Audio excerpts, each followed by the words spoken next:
Welcome back to clean news MP. चलिए देखते हैं मध्य प्रदेश की 25 फटाफट बड़ी खबरों को। इससे पहले आप न्यूज को कहां से देख रहे हैं हमें कमेंट में जरूर बताएं। साथ ही वीडियो को लाइक करना बिल्कुल ना भूलें। राज्य के 11 जिलों के 10-10 गांव बनेंगे बाल मित्र ग्राम। बाल मित्र ग्राम मॉडल के तहत राज्य के 11 जिलों के अधिकारियों को बच्चों को किसी भी तरह के शोषण से मुक्त रखने की गुर सिखाने के मकसद से भोपाल में 2 दिवसीय कार्यशाला का आयोजन किया गया। यह कार्यशाला कैलाश सत्यार्थी चिल्ड्रंस फाउंडेशन और महिला एवं बाल विभाग के सहयोग की ओर से आयोजित की गई थी। 13 व 14 सितंबर को हुई कार्यशाला में बाल सुरक्षा योजना, बाल विकास योजना, शिक्षा विभाग के शीर्ष अधिकारियों और पंचायत सदस्यों ने भाग लिया। पोषण आहार मामले में सीएम शिवराज ने खुलकर रखी अपनी बात। मुख्यमंत्री शिवराज सिंह चौहान ने कहा कि पोषण आहार मामले को लेकर कांग्रेस भ्रम फैलाने की कोशिश कर रही है। अगर कोई अपने वक्तव्य के माध्यम से सरकार के तथ्यों को सबके समक्ष रखना चाहते हैं तो नेता प्रतिपक्ष को इससे क्या दिक्कत हो रही है। कांग्रेस को इस चर्चा से भागना था और उन्हें तथ्यों से मतलब नहीं है। वह हंगामा इसलिए कर रहे थे ताकि बातें ठीक से ना हो पाए। आगे उन्होंने कहा कि मैं सभी को आश्वस्त करता हूँ कि गड़बड़ी करने वाला कोई भी हो, किसी भी सरकार के शासनकाल का हो, हम उसे छोड़ेंगे नहीं। दोषियों के विरुद्ध सख्त कार्रवाई की जाएगी। एमपी के किसानों के लिए अच्छी खबर, मिलेगा खाद। मध्य प्रदेश के किसानों के लिए अच्छी खबर है। प्रदेश के ऐसे किसान जो कर्ज के फेर में डिफॉल्टर हो चुके हैं, उन्हें भी खाद के लिए परेशान नहीं होना पड़ेगा, क्योंकि इन किसानों को भी खाद देने का रास्ता निकाल लिया गया है। सहकारी समितियां इन किसानों को नगद राशि में खाद उपलब्ध कराएगी, क्योंकि डिफॉल्टर हो चुके इन किसानों को बाजार से खाद लेना पड़ रहा था। ऐसे में अब बीच का रास्ता निकाला गया है। कर्मचारियों के लिए अच्छी खबर, मिलेगा इस भत्ते का लाभ, जल्द खाते में आएगी राशि। मध्य प्रदेश के बरलई शुगर फैक्ट्री के कर्मचारियों के लिए अच्छी खबर है। जल्द ही कर्मचारियों को निर्वाह भत्ते का लाभ मिलेगा। इस संबंध में सहकारिता मंत्री डॉक्टर अरविंद सिंह भदौरिया ने आयुक्त सहकारिता को आदेश दिए हैं। दरअसल शुगर फैक्ट्री के 47 कर्मचारी के 15 वर्ष से रुके हुए निर्वाह भत्ते को देने के आदेश आयुक्त सहकारिता को दिए गए हैं। यह आदेश सहकारिता मंत्री डॉक्टर अरविंद सिंह भदौरिया ने जल संसाधन मंत्री तुलसीराम सिलावट के साथ बरलई शुगर फैक्ट्री कर्मचारियों से हुई चर्चा के बाद दिए। सभी दुकानदारों के लिए अनिवार्य किया गया खाद्य लाइसेंस। मध्य प्रदेश की राजधानी भोपाल में सब्जी से लेकर किसी भी खाद्य सामग्री बेचने वाले के लिए खाद्य लाइसेंस और पंजीयन करवाना अनिवार्य कर दिया गया है। बताया जा रहा है कि अब भोपाल शहर में सिर्फ दुकानदार ही नहीं, पान की गुमटी लगाने वालों के लिए भी इसका लाइसेंस होना अनिवार्य किया गया है। अगर कोई बिना लाइसेंस की या फिर पंजीयन के अपना कारोबार करता हुआ पाया जाएगा तो उस पर करीब 2 लाख से लेकर 5 लाख तक का जुर्माना किया जाएगा। अगर किसी के पास अभी तक लाइसेंस नहीं है तो अब उसके लिए ये अच्छा मौका है कि वो जल्द ही इसे बनवा ले। इसके लिए भोपाल शहर में करीब 12 स्थानों पर शिविर लगाए जाएंगे। शिक्षा के क्षेत्र में एमपी की जारी होगी रैंकिंग। मध्य प्रदेश की शिवराज सरकार स्कूल शिक्षा के क्षेत्र में कई तरह के प्रयोग कर रही है। गुणवत्तापूर्ण शिक्षा, अच्छा शैक्षणिक माहौल बनाने के लिए सरकार के प्रयास लगातार जारी हैं। इसके लिए जिलेवार निर्देश भी दिए गए हैं। जो जिला सरकार द्वारा निर्धारित बिंदुओं पर जैसा कार्य करता है, सरकार द्वारा उसकी उस हिसाब से रैंकिंग भी जारी की जाती है। मुख्यमंत्री शिवराज सिंह चौहान के निर्देश पर स्कूल शिक्षा विभाग के राज्य शिक्षा केंद्र द्वारा जिलों में किए जा रहे कार्यों और उपलब्धियों के आधार पर सत्र 2022-23 के प्रथम त्रैमास माह जून, जुलाई और अगस्त के सभी 52 जिलों की रैंक तय की गई है, जिसे आज एमपी एजुकेशन पोर्टल पर जारी किया जाएगा। ग्वालियर में डेंगू के डंक का खतरा बढ़ा, मरीजों की संख्या 98 तक पहुंची। मच्छर जनित बीमारियों का खतरा बढ़ रहा है। मच्छर से खतरा केवल इंसानों को ही नहीं, जानवरों को भी है, क्योंकि मच्छर व मक्खी से लंपी वायरस भी फैलता है। डेंगू का खतरा तेजी से बढ़ता जा रहा है। मरीजों की संख्या अस्पतालों में बढ़ रही है। हालात यह है कि जिले में अब तक डेंगू के 98 मरीज मिल चुके हैं। असल में डेंगू बढ़ने का कारण सही से लार्वा सर्वे का काम न होना है। रजिस्ट्रेशन कार्ड नहीं तो क्यूआर कोड वाला पेपर देने की तैयारी। रजिस्ट्रेशन कार्ड की कमी से जूझ रहे आरटीओ ने अब वाहन चालकों को अस्थायी रूप से क्यूआर कोड वाले पेपर प्रिंट देने की तैयारी कर रहा है। अगले माह तक रजिस्ट्रेशन कार्ड की परेशानी ठीक हो जाएगी, तब तक यह व्यवस्था अस्थायी रहेगी। जानकारी के अनुसार वाहन पोर्टल पर रजिस्ट्रेशन की व्यवस्था लागू होने के बाद से यह परेशानी बनी हुई है, जिसमें लोगों का वाहन खरीदे महीने भर से ऊपर होने के बाद भी रजिस्ट्रेशन कार्ड ही नहीं मिल पाए हैं। पोषण आहार व्यवस्था में गड़बड़ी करने वालों के खिलाफ सरकार का कड़ा एक्शन। मुख्यमंत्री शिवराज सिंह चौहान ने कहा कि पिछले 2.5 साल का रिकॉर्ड उठाकर देख लें, पोषण आहार व्यवस्था से लेकर विभाग की किसी भी योजना के क्रियान्वयन में जिसने भी गड़बड़ी करने की कोशिश की है, सरकार ने उसके खिलाफ कड़ा एक्शन लिया है। अब तक 104 अधिकारियों के खिलाफ कार्रवाई की गई है, 22 अधिकारियों को निलंबित किया गया है, 6 को नौकरी से निकाल कर बाहर किया गया है, 3 अधिकारियों की पेंशन रोकी गई है, 2 की वेतन वृद्धि रोकी गई है, 40 की विभागीय जाँच चल रही है और 31 अधिकारियों को लघु शासित दी गई है। गृह मंत्री नरोत्तम मिश्रा ने कमलनाथ को दी इस्तीफा देने की सलाह। मध्य प्रदेश के पूर्व मुख्यमंत्री कमलनाथ के एक बयान पर प्रदेश की सियासत गर्मा गई है। भाजपा कमलनाथ के बयान पर आक्रामक नजर आ रही है। कमलनाथ से जब सदन में शामिल नहीं होने पर सवाल किया गया तो उन्होंने कहा कि वह सदन में मुख्यमंत्री शिवराज सिंह चौहान की बकवास सुनने नहीं जा सकते और अब इसी बयान पर नरोत्तम मिश्रा ने निशाना साधते हुए कहा कि यह बयान देकर उन्होंने प्रजातंत्र पर उंगली उठाई है। दरअसल इसे लेकर मीडिया से बातचीत के दौरान नरोत्तम मिश्रा ने कहा कि कमलनाथ अगर मानते हैं कि सदन में उनकी आवश्यकता नहीं है तो उनको विधानसभा की सदस्यता से इस्तीफा दे देना चाहिए। हाईकोर्ट ने छात्र को दी बड़ी राहत, स्कूल को निर्देश, जल्द मिलेगा प्रवेश। मध्य प्रदेश हाईकोर्ट ने आज छात्र हित में एक महत्वपूर्ण फैसला दिया है। फैसले में गरीब और पिछड़े वर्ग के होनहार छात्रों को तत्काल विद्यालय में प्रवेश देने के निर्देश दिए हैं। इसके साथ ही कोर्ट के इस फैसले से छात्रों को बड़ी राहत मिलेगी। सुनवाई के बाद मामले में मध्य प्रदेश हाईकोर्ट के न्यायमूर्ति सुश्रुत धर्माधिकारी की एकल पीठ ने गरीब और पिछड़े वर्ग के होनहार छात्रों को मॉडल स्कूल में तत्काल प्रभाव देने के निर्देश दिए हैं। मध्य प्रदेश के जंगल में अफ्रीकन चीतों के बाद जिराफ और ज़ेब्रा भी नजर आएंगे।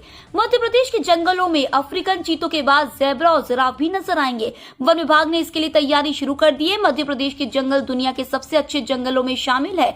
यहाँ वन्य जीवों के लिए अनुकूल माहौल है। इसके चलते अफ्रीकन चीतों को कुनू नेशनल पार्क लाया जा रहा है। 17 सितंबर को प्रधानमंत्री नरेंद्र मोदी चीतों को बाड़े में छोड़ेंगे, जो मध्य प्रदेश के लिए गौरव की बात है। यह बात प्रदेश के वन मंत्री विजय शाह ने खंडवा में चर्चा के दौरान कही। इंदौर में निरंजनपुर चौराहा से राजीव गांधी चौराहा तक 24 घंटे बाजार रहेगा चालू। जनवरी माह में आयोजित किए गए स्टार्टअप कॉन्क्लेव के दौरान उद्यमियों की मांग पर मुख्यमंत्री शिवराज सिंह चौहान द्वारा दिए गए निर्देशों और जनप्रतिनिधि गण एवं स्टार्टअप संचालकों के साथ विगत दिवस आयोजित की गई बैठक में लिए गए निर्णय के अनुपालन में कलेक्टर मनीष सिंह द्वारा इंदौर शहर के कुछ हिस्सों को 24 घंटे संचालन की अनुमति प्रदान करने के आदेश जारी किए गए हैं। आधार से वोटर आईडी लिंकिंग में बुरहानपुर जिला देश में नंबर 1 बनने के करीब पहुंचा। केंद्र सरकार की महत्वाकांक्षी योजना जल जीवन मिशन और जल शक्ति मिशन के क्रियान्वयन में देश और प्रदेश में नंबर 1 पर रहा बुरहानपुर जिला अब आधार लिंकिंग में देश में नंबर 1 बनने के करीब पहुंच गया है। जिले के 5,57,730 मतदाताओं में से 5,40,000 से ज्यादा यानी 97% मतदाताओं के आधार लिंक किए जा चुके हैं।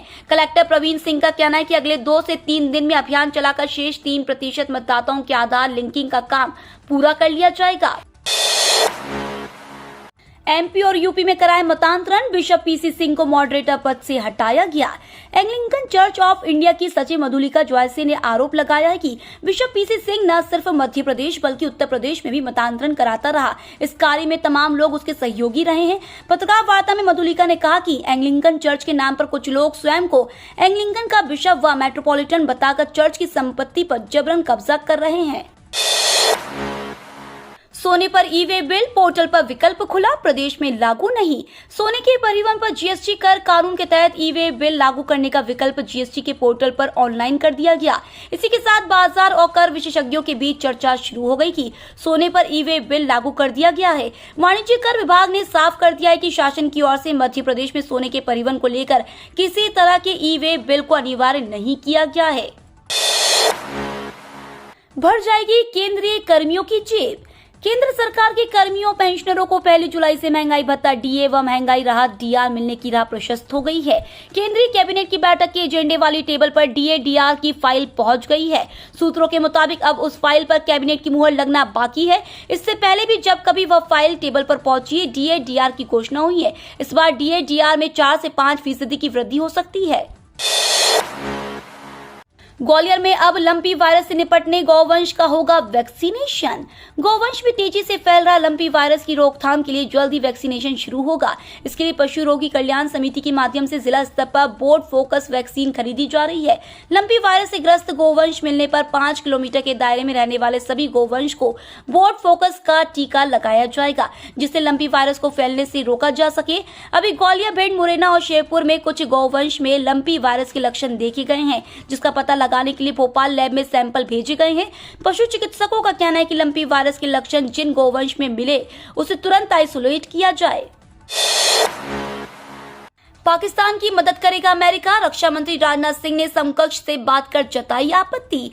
रक्षा मंत्री राजनाथ सिंह ने बुधवार को अपने अमेरिकी समकक्ष से फोन पर बात की। राजनाथ सिंह ने ट्वीट कर बताया कि उन्होंने अमेरिकी रक्षा सचिव लॉयड ऑस्टिन से 7 तक बातचीत की। रक्षा मंत्री ने बताया कि उन्होंने लॉयड से पाकिस्तान के F-16 बेड़े को पैकेज देने से संबंधित अमेरिकी सरकार के फैसले को लेकर चिंता जाहिर की है। बता दें कि अमेरिका ने F-16 विमान कार्यक्रम के तहत पाकिस्तान को $45 करोड़ की मदद देने का ऐलान किया है।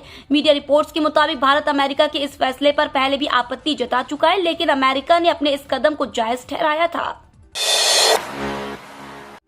सौरव गांगुली और जय शाह के कार्यकाल में होगी बढ़ोतरी। बीसीसीआई को मिली एससी की मंजूरी। बीसीसीआई के कूलिंग ऑफ पीरियड में बदलाव करने की मंजूरी सुप्रीम कोर्ट द्वारा दे दी गई है। मंजूरी मिलने के बाद अब कोई भी पदाधिकारी बीसीसीआई में लगातार 2 बार यानी 6 साल तक पद पर बना रह सकता है। मीडिया रिपोर्ट्स में यह बात कही जा रही है कि इस मंजूरी का फायदा मौजूदा अध्यक्ष सौरव गांगुली और सचिव जय शाह को सबसे ज्यादा होगा। बिलासपुर एक्सप्रेस समेत 20 ट्रेनें 21 दिन नहीं चलेंगी। भोपाल बरानी कमलापति रेलवे स्टेशन से गुजरने वाली भोपाल बिलासपुर एक्सप्रेस समेत 20 ट्रेनें आज से 21 दिन तक अलग अलग तारीखों में निरस्त रहेंगी। 10 ट्रेनें इस अवधि में बदले हुए मार्ग से चलेंगी। रेलवे ने यह निर्णय न्यू कटनी जंक्शन में रेल पटरियों को जोड़ने के चलते लिया है। रद्द की जाने वाली ट्रेनों में टिकट बुक कराने वाले यात्रियों को SMS से सूचना दी जा रही है। इन्हें 100% किराया लौटाया जाएगा। शिवराज सरकार करेगी 1 लाख पदों पर नियुक्तियां। मध्य प्रदेश की शिवराज सरकार आने वाले 1 साल में 1 लाख पदों पर सीधी भर्ती करने जा रही है। इसके लिए सभी विभागों को जरूरी दिशा निर्देश जारी कर दिए गए हैं। शासन ने सभी विभागों को आदेश जारी कर उनके यहाँ रिक्त पदों की जानकारी मांगी है। मध्य प्रदेश के सामान्य प्रशासन विभाग ने आज 14 सितंबर को एक आदेश जारी कर प्रदेश में 1 लाख पदों पर की जाने वाली भर्ती से संबंधित आदेश जारी किया है। GAD ने अपने आदेश में विभागों से उनके यहाँ खाली पड़े पदों की जिलावार, संभागवार और राज्यवार जानकारी मांगी है। परीक्षा परिणाम पर बड़ी अपडेट। राष्ट्रीय परीक्षण एजेंसी द्वारा CUET UG परीक्षा परिणाम आज जारी हो सकते हैं। परीक्षा देने के बाद से उम्मीदवार लगातार परिणामों पर चर्चा कर रहे हैं। वहीं प्रवेश परीक्षा के लिए उपस्थित होने वाले उम्मीदवार रिजल्ट की घोषणा होने के बाद आधिकारिक वेबसाइट पर इसे डाउनलोड कर सकते हैं। इसके लिए उम्मीदवारों को CUET.samart.ac.in पर जाना होगा। लगातार बारिश के चलते फिर खोले गए बरगी बांध के गेट। लगातार हो रही बारिश के चलते एक बार फिर बरगी बांध के गेट खोले गए हैं। 15 अगस्त के बाद अब कल भी बरगी बांध के पानी को नियंत्रित करने के लिए जोड़ा गया है। बरगी बांध के ई के मुताबिक कल 12 बजे दोपहर को 13 गेट की ऊंचाई बढ़ाई गई है। T20 रैंकिंग में छाया विराट कोहली का जलवा, 14 खिलाड़ियों को दी मात। हाल ही में ICC T20 रैंकिंग सामने आई है। इस रैंकिंग में भारतीय क्रिकेटर विराट कोहली ने जबरदस्त छलांग लगाते हुए सभी को चौंका दिया है। लगभग 14 बल्लेबाजों को पीछे छोड़ते हुए विराट कोहली 15वें नंबर पर पहुंच गए हैं। एशिया कप की शुरुआत होने से पहले इस रैंकिंग में विराट कोहली का नंबर 33वां था। टूर्नामेंट में अपनी लय में आने के बाद वह 29वें नंबर पर थे और अफगानिस्तान के खिलाफ लगाए गए शतक के बाद अब उनकी रैंकिंग 15 हो गई है। ये तो थी आज की 25 फटाफट बड़ी खबरें। अगर आपको न्यूज पसंद आई हो तो चैनल को सब्सक्राइब करना ना भूले। धन्यवाद।